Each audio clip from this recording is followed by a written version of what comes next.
kupoteza maisha katika mzozo unaoendelea pale DRC ya Congo imeweza kutoka na kuacha huzuni na masikitiko makubwa kwa baadhi ya ndugu wa wanajeshi hao ambao walikuwa wakipambania usalama katika nchi ya Congo. Mzozo wa Congo ambao unajumuisha migogoro mbalimbali ya kijeshi, kisiasa, kijamii una chanzo kirefu nacho kinachoshirikisha historia ndefu ya nchi hiyo. Hapa ni baadhi ya sababu kuu zinazosababisha mzozo huu mkubwa.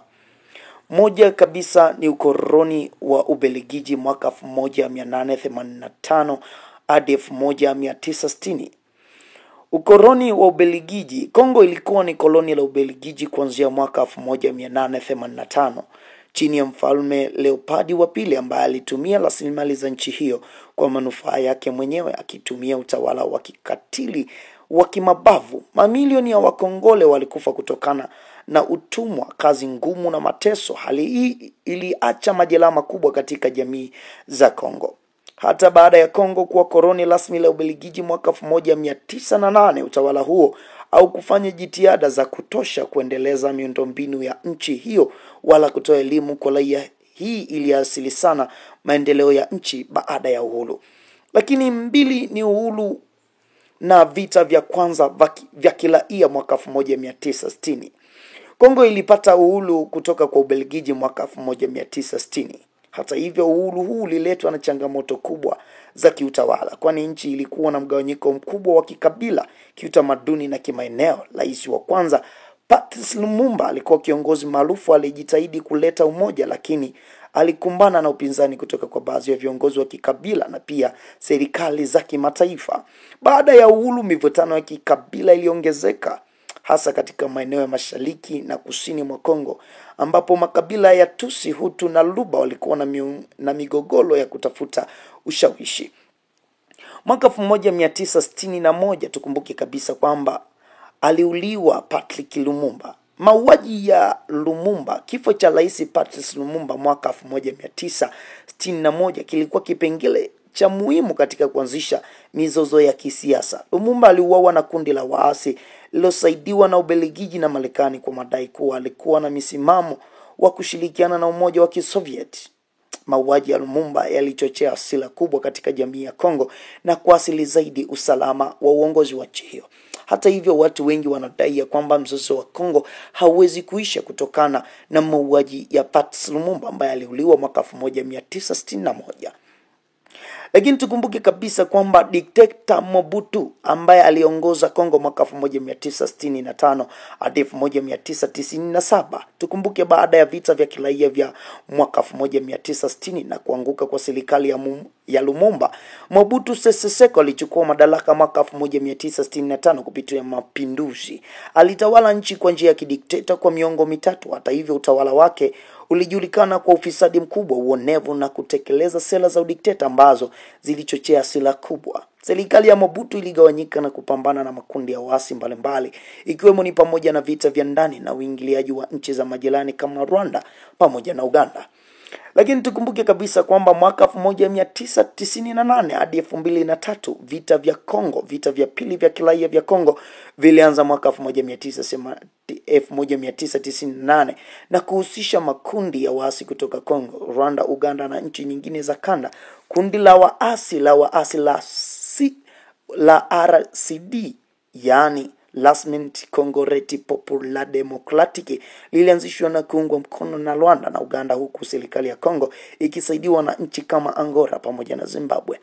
Migogoro hii ilichochewa na udhibiti wa rasilimali muhimu kama shaba, dhahabu na almasi ambazo zilikuwa kivutio kwa wachezaji wa kimataifa. Kongo ilikuwa ni miongoni mwa mataifa yenye utajiri mkubwa wa madini na makundi ya waasi na nchi za kigeni walijitahidi kudhibiti maeneo ya rasilimali. Lakini tukumbuke kabisa kwamba ushiriki wa nchi za majirani, yani tunazungumzia Rwanda, Uganda pamoja na Burundi. Rwanda pamoja na Uganda zilikuwa na ushawishi mkubwa katika mzozo wa Kongo, kwani walikuwa wanasaidia baadhi ya makundi ya waasi hasa katika mashariki ya Kongo ili husiana na mivutano ya kikabila na maslahi ya kisiasa kuhusu kudhibiti rasilimali na ushawishi katika mikoa mashariki ya Kongo ambapo kabila la Tutsi lilikuwa na ushawishi mkubwa. Kujitokeza kwa makundi ya waasi kama M23 yalikuwa na uhusiano na Rwanda na walikuwa wakipigania maslahi ya Tutsi dhidi ya Hutu na serikali ya Kongo.